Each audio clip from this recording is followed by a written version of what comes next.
Kardinal Robert Francis Prevost dari Amerika Serikat, terpilih sebagai paus penerus almarhum Paus Fransiskus. Beliau memilih nama Leo XIV. Paus baru terpilih pada konklav hari kedua. Proses ini relatif cepat. Proses pemilihan berlangsung 4 kali, termasuk 1 kali dibatalkan akibat beda jumlah surat suara. Proses pemilihan paus kali ini diikuti oleh 133 kardinal dari seluruh dunia. Pemilihan dilaksanakan di Kapel Sistina, Vatikan. Para kardinal peserta pemilihan wajib mengikuti sterilisasi dari komunikasi dengan dunia luar selama proses pemilihan yang disebut konklav. Paus terakhir yang menggunakan nama Leo adalah Gioacchino Vincenzo Raffaele Luigi Pecci, yang terpilih pada 20 Februari 1878 dengan menggunakan nama Paus Leo XIII pada 147 tahun yang lalu. Paus Leo XIII termasuk paus keempat yang masa kepausannya panjang bersama Petrus Rasul, Pius IX, dan Yohanes Paulus II. Beliau menjadi paus selama 25 tahun lebih, hingga 20 Juli 1903, jadi terakhir nama Leo digunakan sebagai sebutan seorang paus adalah pada sekitar 122 tahun yang lalu. Salah satu kontribusi besar Paus Leo XIII adalah ensiklik Rerum Novarum, diterbitkan pada 15 Mei 1891.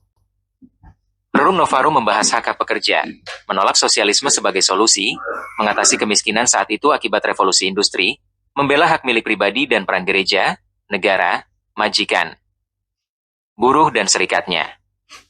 Kemerosotan moralitas umum saat itu membuka jalan bagi pemerasan para pekerja yang tidak terlindungi undang-undang dan asosiasi. Meskipun nampak pihak pekerja mendapat porsi perhatian tinggi, namun ditegaskan bahwa para pekerja wajib bekerja dengan baik serta menghormati milik majikan. Rerum Novarum juga menyerukan agar negara membela hak-hak buruh dan pemilik modal secara berimbang. Negara berperan dalam melindungi hak-hak pribadi, perhatian khusus harus diberikan kepada mereka yang lemah dan miskin. Dan negara juga harus mendukung hak atas milik pribadi dan memampukan setiap orang untuk memiliki milik pribadi. Berkat ensikliknya, Paus Leo XIII dikenal sebagai Paus Sosial dan Paus Pekerja. Leo XIII juga dijuluki sebagai Paus Rosari, karena menerbitkan banyak ensiklik kepausan mengenai Rosario. Paus Leo XIII yakin bahwa aktivitas pastoral dalam sosiologi politik juga merupakan misi penting gereja, sebagai wahana keadilan sosial dan menjaga hak serta martabat manusia. Rerum Novarum menjadi referensi bagi kebijakan gereja di bidang sosial ekonomi di masa-masa berikutnya. Rerum Novarum tidak seperti tongkat Harry Potter, yang dapat mengubah keadaan hanya dengan merapal mantra. Meskipun banyak pihak setuju dengan gagasan yang sangat bagus itu, perubahan berjalan seperti siput. Pada 1931, Paus Pius XI menerbitkan ensiklik Quadragesimo Anno. Ensiklik ini sekaligus bertujuan memperingati 40 tahun Rerum Novarum dan mengingatkan kembali perlunya perhatian besar di bidang sosial ekonomi. Quadragesimo Anno memperluas ajaran tentang keadilan sosial, menyoroti distribusi kekayaan, namun menolak sistem sosialis, dan memperkenalkan konsep subsidiaritas. Subsidiaritas adalah prinsip yang menekankan keputusan harus dibuat pada tingkat yang paling lokal dan efektif. Negara harus mencurahkan segenap perhatiannya untuk melindungi kesejahteraan dan hak-hak buruh yang tidak memiliki sarana produksi. Negara juga dihimbau untuk tidak campur tangan, namun memberi dukungan terhadap kegiatan yang dapat dilaksanakan dengan baik dalam kelompok kecil.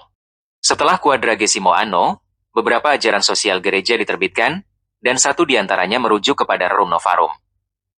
Adalah Paus Yohanes Paulus II yang menerbitkan ensiklik Centesimus Annus pada 1 Mei 1991. Ensiklik ini memperingati 100 tahun Rerum Novarum. Berbeda dengan Rerum Novarum, yang terbit pada revolusi industri sekitar tahun 1760. Sekarang kita kenal dengan sebutan Revolusi Industri 01, yang ditandai dengan penemuan mesin uap. Centesimus Annus terbit pada masa Revolusi Industri 03, yang ditandai kemunculan komputer dan otomatisasi. 10 tahun sebelum Centesimus Annus, Yohanes Paulus II menerbitkan Laborem Exercens, yang menegaskan adanya kebutuhan pengkajian kembali kerja manusia akibat perkembangan baru dalam kondisi kerja. Kajian tersebut mengenai pengenalan otomasi dalam produksi, meningkatnya harga energi dan bahan baku, tumbuhnya kesadaran ekologis dan bangkitnya peran serta sosial politis rakyat. Garis besar Laborem Exercens adalah kerja dan pribadi manusia, konflik antara tenaga kerja dan modal, hak-hak kaum pekerja, unsur-unsur spiritualitas kerja. Centesimus Annus membahas ajaran sosial gereja, terutama dalam konteks ekonomi, politik, dan hak-hak pekerja. Menegaskan pentingnya ekonomi berbasis solidaritas, demokrasi dan kebebasan ekonomi harus berjalan seiring dengan moralitas dan etika. Sejak Industri 01 hingga Industri 04, keprihatinan Rerum Novarum berlanjut.